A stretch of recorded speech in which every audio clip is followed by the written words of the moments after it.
Parashat Vaïkra, troisième livre de la Torah, qui commence par les lois des sacrifices.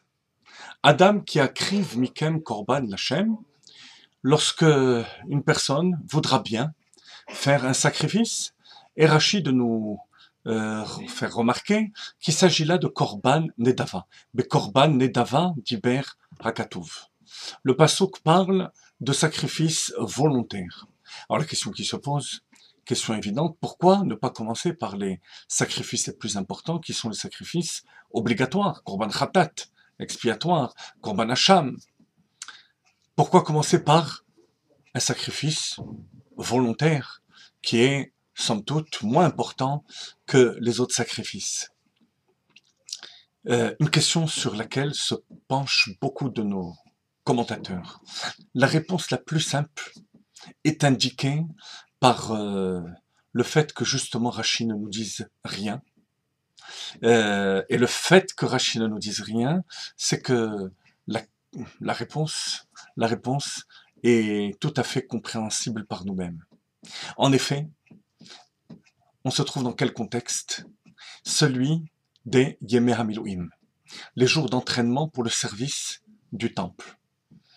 Or, cet entraînement va durer 7 jours, et au 8e jour, il va y avoir l'inauguration du Mishkan. Connaissant la générosité du peuple juif, tous les juifs vont se ruer pour faire des sacrifices facultatifs. On s'imagine pas que pendant cette période, ils vont fauter à ce point que les sacrifices essentiels vont être des sacrifices expiatoires. Donc, korban nedava. Et donc il va falloir connaître les lois concernant les sacrifices facultatifs. Voilà la raison d'après le pshat, d'après le sens simple. C'était les sacrifices les plus importants à connaître et à en connaître les détails. L'enseignement, chers amis, l'enseignement, c'est que comme Rachid dit, bekorbenot nedava di berakatuv. Le cœur du juif a une telle générosité que de par lui-même, par sa propre motivation, il veut le korban, le sacrifice dans le sens de kirouv, de s'approcher d'Akadosh Baruch Hu. Sans même qu'on ait besoin de l'ordonner. Le cœur d'un juif est prêt à s'approcher d'Akadosh Baruch Hu.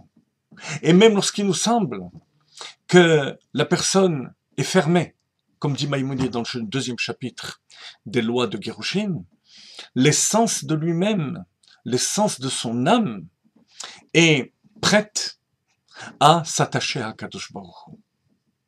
C'est la raison pour laquelle tous ces sacrifices sont introduits par le terme Adam. Adam qui akriv mikem, Adam voulant dire Edamé le Elion. C'est celui qui ressemble en haut.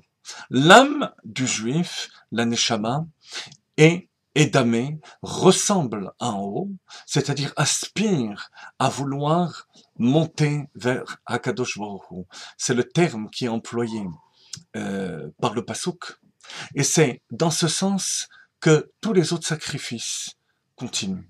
Le korban expiatoire, le korban hacham, rémunératoire, tous les autres korban, le korban tzibour, les sacrifices communautaires qu'on verra par la suite, ont comme base le fait que le Adam, qui est dans l'homme, qui est dans le juif, veut s'identifier à Kadosh Baruch Hu. Et c'est dans ce sens que l'on doit parler à un autre juif et qu'on doit se parler soi-même. Se parler soi-même ou parler à un autre juif, ça doit partir de cet état d'esprit, à savoir que l'autre est prêt à faire, à avancer vers Akadosh Baruch Hu. Il suffit pour cela que on fasse intervenir le Vaïkra. Comme Rachid dit, Vaïkra lachon chiba, l'appel d'Akadosh Baruch Hu, l'appel d'Akadosh Baruch Hu avec amour de l'autre juif qui est là en attente de ce qu'on va lui proposer, en attente de ce qu'on va lui donner.